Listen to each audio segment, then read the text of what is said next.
नमस्कार दोस्तों, मेरा नाम है अनुपम मिश्रा और आप सभी लोगों का द टाइम फ्रेम में एक बार फिर से बहुत बहुत स्वागत है। दोस्तों, मेरे सामने इस समय ओपन है निफ्टी का मंथली चार्ट। दोस्तों, मंथली चार्ट ओपन करने का रीज़न ये है कि एक दिन अब और बाकी है इस मंथ को कंप्लीट होने में, यानी कल का जो ट्रेडिंग सेशन है 31 अक्टूबर का, वो एक सेशन और बाकी है। और ये जो आपको यहाँ पे एक रेंज नज़र आ रही है कुछ पियानो पैटर्न के फॉर्मेशन में, आप अगर इस वक्त मान लीजिए, हम ये मान लें कि आज ही हमारा मार्केट मंथली वाला क्लोज हो गया, ठीक है, तो हमें यहाँ पे क्या नज़र आ रहा है कि हम यहाँ पे इस पूरी रेंज को नीचे की तरफ ब्रेक करके क्लोज कर दिए। लेकिन अभी भी हमारे पास कल का एक वक्त, एक दिन है। तो हो सकता है जिस प्रकार से आज हम थोड़ा सा मार्केट में ऊपर हुए थे, कल हुए थे, कल मतलब पिछले सेशन को हुए थे, हो सकता है कल जो आने वाला कल है उसमें भी हम सेशन में थोड़ा सा ऊपर की तरफ का अगर कोई मूव देखते हैं, तो ये जो हमारी क्लोजिंग होने वाली है ना, इस वाले मंथ की जो क्लोजिंग होने वाली है, हो सकता है इस सपोर्ट जोन के ऊपर यहाँ कहीं पे हो जाए। और अगर यहाँ कहीं पे क्लोजिंग होती है तो शायद सिनेरियो थोड़ा सा मार्केट में हमें चेंज होता हुआ नजर आएगा। ठीक है, ये फिलहाल मंथली चार्ट है हम लोगों का। ये फ्रेम को थोड़ा सा बदलते हैं और वीकली पे चलते हैं। जैसा कि हम लोगों ने देखा था कि वीकली पे ये जो सपोर्ट जोन है, जिसके बारे में ऑलरेडी डिस्कस भी हुआ था डेली चार्ट के ऊपर, ठीक है, कि ये लेवल जब तक नहीं टूट जाता हम एक अच्छी सेलिंग नहीं देखेंगे। और जैसे ही ये लेवल ब्रेक करता है डेली चार्ट के ऊपर, हमें एक बहुत अच्छी सेलिंग देखने को मिलती है। लेकिन सेलिंग होते होते क्या होता है, हम बिल्कुल अपने एक सपोर्ट लेवल तक आ जाते हैं। इतनी ज़्यादा सेलिंग होती है कि हम एक सपोर्ट लेवल तक आ जाते हैं। अब मार्केट के पास दो रास्ते हैं, या तो इस सपोर्ट लेवल को तोड़ दे नीचे की तरफ, या तो यहाँ से किसी प्रकार का कोई ऐसा फॉर्मेशन करे जो ऊपर की तरफ मार्केट को ले जाए। तो यहाँ पे भी फिलहाल वही हो रहा है कि जो वीकली चार्ट पे एक ब्रेकआउट आया था ना, उसका कोई रिट्रेसमेंट हमें यहाँ पे होते हुए नज़र आ रहा है। चलिए दोस्तों, फ्रेम को और छोटा करते हैं, डेली चार्ट पे चलते हैं। अब डेली चार्ट पे भी बिल्कुल वही चीज़ नज़र आ रही है कि हमारे पास ये जो सपोर्ट लेवल था, है ना, मार्केट इस सपोर्ट लेवल को ब्रेक किया है, मार्केट रिट्रेस कर रही है। और इसी रिट्रेसमेंट में क्या हो रहा है, रिलायंस अच्छी तरीके से ऊपर की तरफ दौड़ लगा रहा है और हमें उसका इफेक्ट अपने इंडेक्स यानी निफ्टी पे देखने को मिल रहा है। देखिए, सब कुछ एज प्लान्ड हो रहा है। ब्रेकआउट, रिट्रेसमेंट, ऐसा कुछ भी नहीं हो रहा है जो हम यहाँ पे मतलब बहुत आश्चर्यचकित, मतलब बिल्कुल एकदम कह रहे ये क्या हो गया। बहुत जो कुछ भी हो रहा है बिल्कुल नॉर्मल हो रहा है। ठीक है, बस अब देखना बस ये है, अब इस सिचुएशन में मार्केट आ चुका है कि ये जो सपोर्ट को ब्रेक किया था, जो आगे जाके यही सपोर्ट, यहाँ पे मान लीजिए सपोर्ट है, अब यहाँ पे क्या काम करेगा, रेजिस्टेंस का। तो क्या ये रिट्रेसमेंट रेजिस्टेंस तक टच करेगा? और अगर टच करेगा तो शायद मंथली चार्ट पे हम, ये मंथली चार्ट का भी तो लेवल यही आएगा, जो सपोर्ट लेवल यहाँ का है वही मंथली का भी है। तो हो सकता है हम उसके ऊपर थोड़ी सी क्लोजिंग होते हुए देखने को हमें मिले।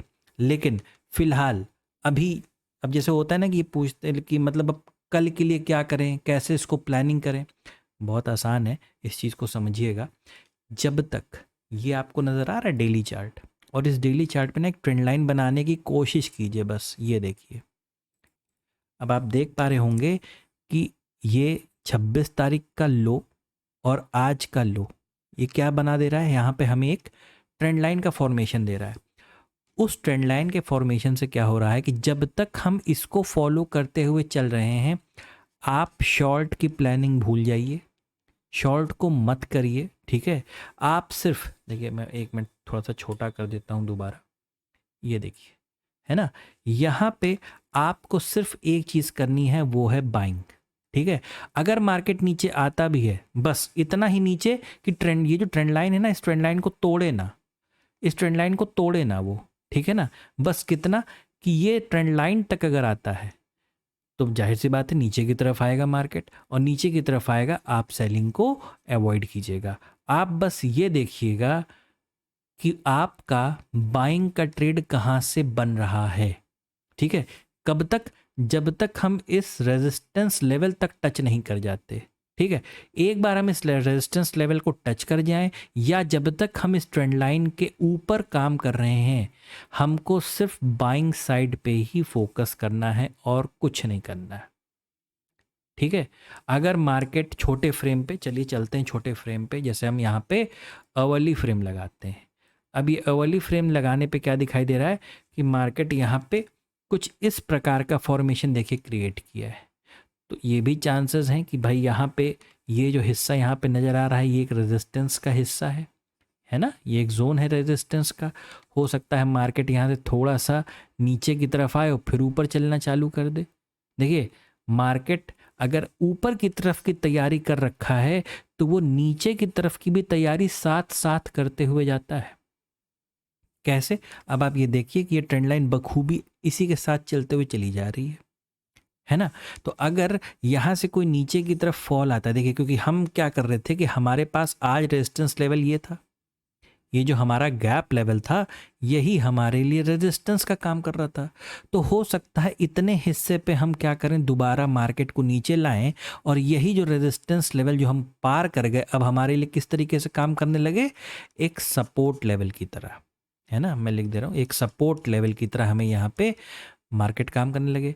और इस लेवल से, या तकरीबन देखिए, ये मैं पेन से बना रहा हूँ, मार्केट खुद से बनाएगा और बहुत खूबसूरती से बनाएगा। ठीक है ना, तो आप उसकी फिक्र बिल्कुल मत कीजिए, मार्केट सब कुछ बताएगा। अगर ये कोई रेजिस्टेंस लेवल है तो शायद यहाँ से मार्केट एक बार नीचे की तरफ, यानी इस सपोर्ट लेवल तक, और दोबारा फिर ऊपर चालू हो जाए, ऊपर की तरफ चलना। अगर उसे ऊपर की ही तरफ जाना है तो आप चाहें, अगर आप एक बहुत क्विक ट्रेडर हैं तो आप इसमें से अगर कुछ निकाल पाएंगे। देखिए, अगर ऐसा होता है, ये तब की बातें की जा रही हैं, ठीक है, कि या तो आप इसमें से कुछ निकाल पाएँ तो निकाल लें, वरना इंतज़ार करें कि ऊपर का ट्रेड, अच्छा ट्रेड हमें मिलता कहाँ से है। ठीक है दोस्तों, मार्केट कभी भी चलेगा, उसके चलने का एक तरीका है, वो उसी तरीके से फॉलो करते हुए ऊपर धीरे धीरे बढ़ता जाएगा। ठीक है, हमें चौकन्ना कब होना है, जब ये लेवल्स जो होते हैं ना, देखिए, ये जब मार्केट और ऊपर जाएगा या नीचे आके दोबारा ऊपर जाएगा तो वो और सारे लेवल्स को क्रिएट करता हुआ जाएगा। ठीक है, और जब हम बड़े फ्रेम को देखते हैं तो बड़े फ्रेम को देखने पे हमें वैसे ही कई सारी चीज़ें पता चलने लगती हैं। जैसे हम यहाँ पे डेली चार्ट अगर लगाते हैं तो ये मैं लेवल दोबारा बना दे रहा हूँ एक अच्छे, ये देखिए, ये रहा। अब ये हमारे पास एक रेजिस्टेंस लेवल की तरीके से काम करेगा। जिस तरीके से मार्केट ऊपर जा रहा है, तो मार्केट बहुत अच्छा मूवमेंट तब देगा जब यहाँ इस तरीके से कहीं ऊपर की तरफ जाने की तैयारी करेगा। ठीक है, या किसी और पैटर्न के तहत वो अगर ऊपर की तरफ जाता है तो हमें कुछ नहीं करना है, बस पैटर्न को फॉलो करते रहना है और जो मार्केट का डिसिप्लिन है उसे फॉलो करना है। ठीक है, तो ये जो आप इतना हिस्सा देख रहे हैं, ये वाला, ठीक है, तो ये कुछ आने वाले वक्त में ये एक रेजिस्टेंस की तरीके से हमें यहाँ पे काम करता हुआ नज़र आ सकता है। दोस्तों, बहुत ज़्यादा ध्यान दीजिएगा कैंडल जो होती है उसके प्राइस एक्शन के ऊपर।